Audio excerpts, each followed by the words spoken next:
سیلاب کی وجہ سے شدید نقصانات ہو رہے ہیں، قدرت کو چیلنج نہیں کرنا چاہیے۔ انٹرنیشنل اور لوکل ٹورزم کا بہت بڑا مرکز ہے، اس اسکردو کا پورے ملک سے رابطہ ختم ہو گیا۔ بطور ایک پاکستانی ہمیں کیا کردار ادا کرنا چاہیے؟ ہمیں بھی اپنے رویے پہ نظر ثانی کرنے کی ضرورت ہے۔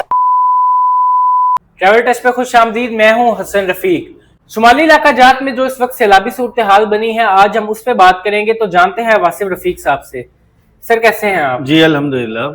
سر جو شمالی علاقہ جات میں ناردرن ایریاز میں جو سیلابی صورتحال ہے، اس کے بارے میں آپ کیا کہنا چاہیں گے؟ جی بالکل، اس وقت شمالی علاقہ جات جن میں گلگت بلتستان، کشمیر، خیبر پختونخوا میں بالخصوص سوات، بونیر، یہ سارے علاقے اس وقت قدرتی آفات کی وجہ سے، شدید بارشوں کی وجہ سے شدید سیلاب کے زد میں ہیں۔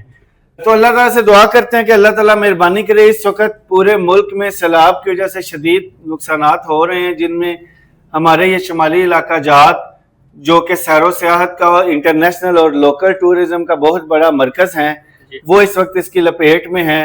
تو اللہ تعالیٰ سے دعا ہی کی جا سکتی ہے کہ اللہ تعالیٰ جلد اس آفت کو ہم سے ٹال لے۔ جی آمین، بالکل۔ لیکن سر ابھی بھی دھڑا دھڑ لوگ سیاحت کے لیے ان علاقہ جات میں جا رہے ہیں، تو ان لوگوں کو آپ کیا پیغام دیں گے؟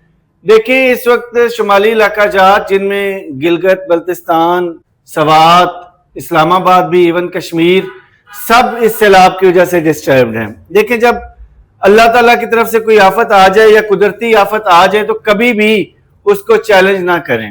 ہمیشہ قدرتی آفات کے سامنے انسان کی کوئی حیثیت نہیں ہے، کوئی اس کی اوقات نہیں ہے۔ میرے خیال میں ہمیں قدرت کے پیغامات کو سمجھنا چاہیے اور کبھی بھی قدرت کو چیلنج نہیں کرنا چاہیے۔ اس لیے بہتر ہے کہ ابھی فی الحال ان علاقوں میں ٹریولنگ سے گریز کریں۔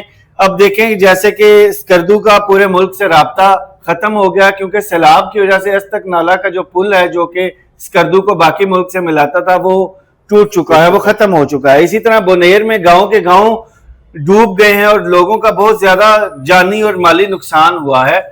چلے، مالی نقصان تو وقت کے ساتھ ساتھ پورا ہو جائے گا، مگر جانی نقصان جو ہے وہ پورا کبھی بھی نہیں ہو سکتا اور وہ ایک خلا باقی رہ جاتا ہے۔ اس لیے کبھی بھی قدرت کو ٹکر نہ دیں اور چیلنجنگ یا ایڈونچرس ہونے کی جو ہے وہ کوشش نہ کریں۔ بہتر ہے کہ یہ سٹنٹس پھر کسی ٹائم کے لیے رہنے دیں اور فی الوقت اپنے گھروں میں رہیں، محفوظ رہیں اور اپنے تمام شمالی علاقہ جات کا سفر کرنے سے گریز کریں۔ سر یہ جو آئے دن سیلاب آتے رہتے ہیں یا جو لینڈ سلائڈنگ کی خبریں موصول ہوتی رہتی ہیں، اس کی آپ کیا وجہ سمجھتے ہیں؟ کیا موسمیاتی تبدیلی یا کچھ اور؟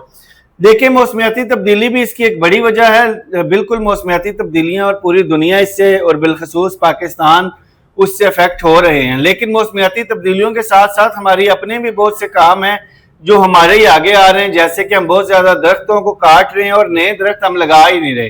اسی طریقے سے ہم بے شمار ایسی انڈسٹریل ایکٹیویٹیز کر رہے ہیں جس کی وجہ سے ویدر چینج ہو رہا ہے، ہماری اپنی کوتاہیاں۔ اسی طرح ہم دریاؤں کے راستے میں کنسٹرکشن کر رہے ہیں اور دریاؤں کی جگہ پہ قبضہ کر کے ہم چیزیں بنا رہے ہیں۔ تو میرا خیال ہے ہمیں بھی اپنے رویے پہ نظر ثانی کرنے کی ضرورت ہے، اور بعض جگہ اللہ تعالیٰ کی طرف سے کچھ پیغامات ہیں، میرا خیال ہے ہمیں اللہ سے بھی رجوع کرنے کی ضرورت ہے۔ تو اس میں ویدر چینج اور باقی چیزیں تو ہے، اللہ کی طرف سے آزمائش بھی ہے، لیکن ہمارے اپنے رویے بھی اس میں کے اتنے ہی ذمہ دار ہیں جتنی کوئی اور چیز۔ بالکل درست بات کی آپ نے۔ سر ایک آخری سوال میرا آج کا وہ یہ کہ اس سارے سینیریو میں، سیلابی صورتحال کے سارے سینیریو میں بطور ایک پاکستانی ہمیں کیا کردار ادا کرنا چاہیے، وہ آپ بتائیں۔ دیکھیں، بطور پاکستانی یہ ہمارا بالکل کردار نہیں ہے کہ ہم گاڑی میں بیوی بچوں کو بٹھائیں اور ان علاقوں کا رخ کر لیں کہ جی چھٹیاں اینڈ ہونے والی ہیں تو ہم تھوڑا سا ٹور مار رہے ہیں۔ نہیں، اس سے آگے بڑھ کے اس موقع پہ ہمیں یہ چاہیے کہ سیلاب زدہ علاقوں کے لوگوں کی جتنی ممکن ہو سکے مدد کریں، ان کا بڑھ چڑھ کر ساتھ دیں، ان کا ہمت بنے، ان کا حوصلہ بنے، اور اپنے اس مشکل وقت میں اپنے ان ضرورت مند بہن بھائیوں کو جو مشکل میں شکار ہیں ان کو اکیلا نہ چھوڑیں۔ پاکستانیت اور مسلمانیت ہم سے اس چیز کا تقاضا کرتی ہے، نہ کہ ہم جو ہے وہ سیر سپاٹے کریں یا صرف ٹی وی دیکھ کے، ویڈیو تک جو ہے وہ دیکھ کے تو کہیں ہاں جی اللہ تعالیٰ معاف کرے۔ اللہ بالکل معاف کرے، اللہ تعالیٰ ہم سب کو معاف کرے، لیکن ہمیں اپنا کردار ادا کرنا ہے اور اپنے حصے کی شمع جلانی ہے۔ ٹریول سے فی الحال پرہیز کریں اور بڑھ چڑھ کے اپنے سیلاب زدہ بھائیوں کی مدد کریں۔